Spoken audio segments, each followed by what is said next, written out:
Okay, we're talking about public education today and about how one man in Washington state has done more to sacrifice your children's future and their educational potential than anyone else in state history.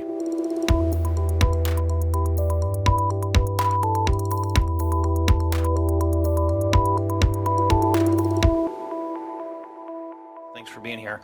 I'm Chris Reykdal, Superintendent of Public Instruction, Reykdal. Welcome to the old Capitol building. We want to make sure we cover some really, I think, fantastic information today. I want to make sure we... Okay, thank you for watching. My name is Glen Morgan, and this is We the Govern. And as we mentioned earlier, we are going to be talking about one guy who has made a substantial impact in destroying public education in Washington state.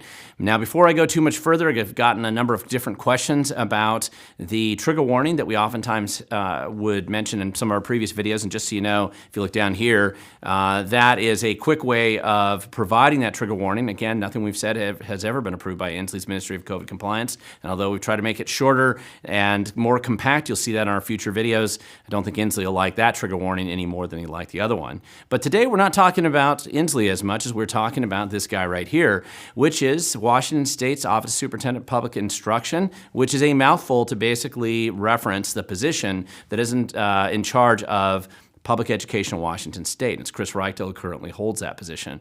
And it's my contention and belief that at this point in time, no man has actually done more to destroy the credibility of the public education system in Washington than this guy. So let's talk about what's gone on over the last 2 years in particular since COVID hit and all the drama that's resulted in 41,000 families deciding to pull their kids out of this education system and take them anywhere else.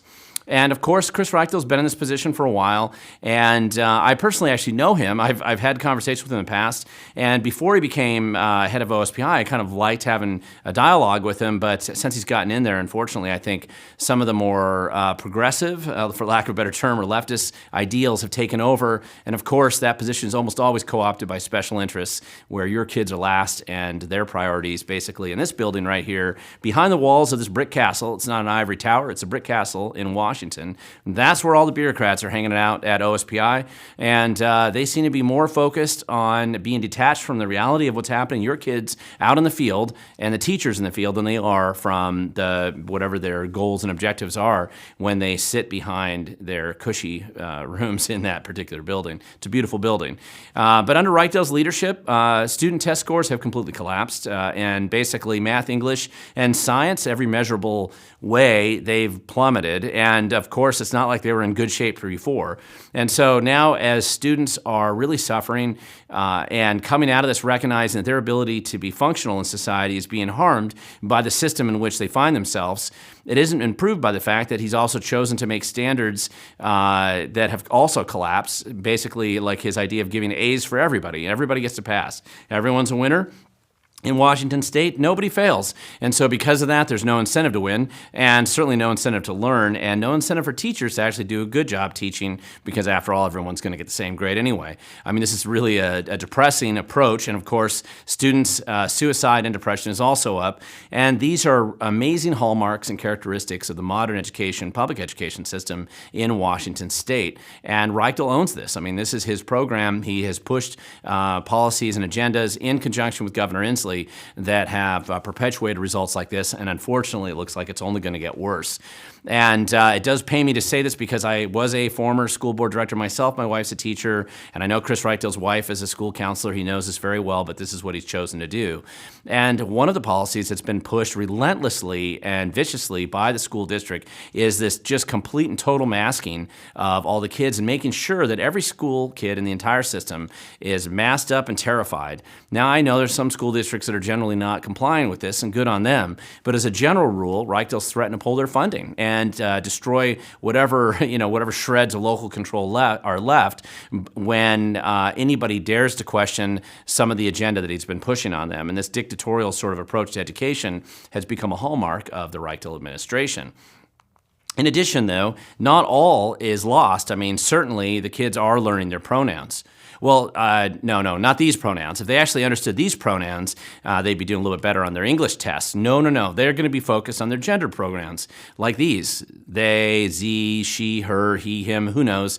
You can change it every day if you want when you go to school. And of course, it's a high priority to make sure you certainly know what those gender pronouns are each day that you get there. And it gets a little bit more complex the more exotic you get down the LGBTQ questionable world. And it's very important that we have these pronouns memorized and learned at every turn, and it just gets more complex as we go along. So is it any wonder that when the kids are obsessing about things like this, that they're not paying attention to what their math scores are or their ability to even be literate in the first place? These are the priorities of the Reykdal administration, and that's what's being shoved down most kids' throats throughout Washington state.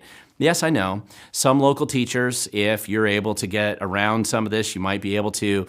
But there's a lot of highly enthusiastic teachers, especially in the Seattle area, who have decided that they're going to jump on this bandwagon and shove it down the kids' throats. And that's something that they're learning, but I don't think it should be the priority that's been given. And of course, we also have the sex education program that has been celebrated and pushed by Reykdal from the beginning. And this way, kindergartners till up to condoms on a pickle in high school, kids get a chance to really get the full spectrum education curriculum. I can't show a lot of these images out of the textbooks and in the current curriculum right now. That would be censored on YouTube and not considered safe for work. But of course, your kids are going to get a chance to see them as they progress through this process. It's funny because this was actually one of the few things that Reykdal really threw a fit over when the legislature didn't pass it the first time. And so this seems to have been one of his highest priorities, and it's very unfortunate because he certainly doesn't throw a fit when math scores collapse or when the kids can't do science or English or even read. That just seems to be not a big deal to him. And then, of course, finally, the part that's been in the news a lot lately, which is that the CRT program basically trying to teach every kid that they're either born racist and evil or that they're a victim for life, and that they have to obsess about this issue above all else for the rest of their existence. And this program, of course, Chris Reykdal denies that it's there, which is a complete and total lie, since all you have to do to find it is just pull out any teacher's manual or basically any curriculum throughout the school system. I fully know there's some differences where local teachers are refusing to shove this kind of indoctrination into their kids' heads, but despite that, this is the working effort under the Reykdal administration at almost every level of OSPI to implement this type of kind of a nasty, very deceptive and dishonest and horrible program down to even kindergarten level education. So, I guess we can't say that Reykdal's not trying. He's doing his best to make sure that parents find lots of reasons to not send their kids to school. And apparently 41,000 families have decided to do just that. After the Zoom session online, a lot more of them got woke, for lack of a better term, as they watched what their kids were being taught in school, and they watched how poor that education really was. And again, as the husband of somebody that is a public school teacher, I know that teachers are trying hard, but not all of them do, and some of them are not doing a good job, and the kids are being exposed to stuff that, and more importantly, the parents now, and the parents are getting a chance to question exactly what the heck are we paying for here. So this has led to a lot of issues. Now, I will point out that I've written some articles about Chris Reykdal in the past, just before COVID, a few months before, he generated statewide attention with putting out tweets like this, where he basically attacked people who voted differently than him. And in this case, he was referring to the $30 car tab vote that came out and people that voted against it, because that was passed in Washington state before the Supreme Court decided to overrule the voters once again. And he was very angry and said that people who voted against it should have all the transportation projects taken away. So if Chris Reykdal was able to throw a fit and get angry at people who disagree with him on a relatively mundane tax and spend program like this, then imagine what he's doing to your children in an effort to push whatever agenda he's pushing there. Now, I will make a point of saying that this really leads you to be concerned about it, because this clearly shows a very closed-minded approach, and how dare anyone think differently, right? This is basically not allowing anybody to think differently than you, and in fact trying to find ways to punish people that dare, peasants or serfs who dare get uppity and actually vote in a different way than you think they must. And that is a dangerous attitude to have when you're a politician in the first place. It's even worse when you're head of public education in Washington state. And of course, a little side note here, I will point out that the city of Olympia, which is filled with a lot of friends of Chris Reykdal, contemporaries. He lives in Tumwater nearby. And they decided that they would put out an illegal mailer, and I filed this complaint that resulted in a $10,000 fine against the city of Olympia for misusing public resources to support a political campaign. This is how they roll. If they can get away with it, breaking the law is no big deal to these guys. And that's who Chris Reykdal hangs out with. And that his tweet really showed that. And that wasn't even anything about education. When we're talking about education, the problem is that, of course, the approach is to make sure that conformity is the goal. Conformity. Join the Borg, hive mind. It's this attitude in education that's terrible. Wear a mask, be anonymous, don't talk back, don't question. And meanwhile, we'll just keep downgrading the standards so that we can pretend that you actually got an education when you get out of high school. So this has really become toxic, I think, in the whole school system here. And I think this type of conformity, mass conformity, is not effective and not good. I don't think it produces a good educational learning environment, and nor does it actually produce kids that are literate based on the test scores and the results that we're seeing all over the place today. So one of the things that many parents have thought is that, listen, I want to pull my kids out of the system. This isn't healthy. And particularly if you're going to one of the school systems in the greater Seattle area, it isn't. It's not healthy, and you probably should pull your kids out if you can.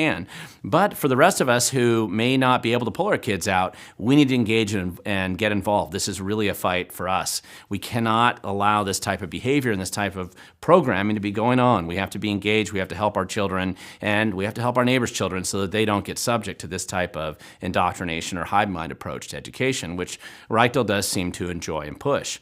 But then again, some people are suspicious that maybe his goal all along to destroy the public education system, because clearly he is responsible for it. He's done that. He's really helped the greatest exodus that's ever occurred in the public education system in modern recorded history. And the only thing that he's done about it now is to make sure that he's trying to convince the legislature to give money back to the schools that have lost the most kids so that they don't suffer any kind of financial problem, because the state actually sends money out to school districts based on the number of students who are attending. And if you lose 11% of your children in that school system, that's a fairly big hit to your budget. And after all, Chris Reykdal was put in by a lot of special interests like the teachers union and the bureaucrats at OSPI. They certainly don't want to lose their jobs. And so whatever they must do, the money takes priority certainly over the children. And that's been part of the program right now.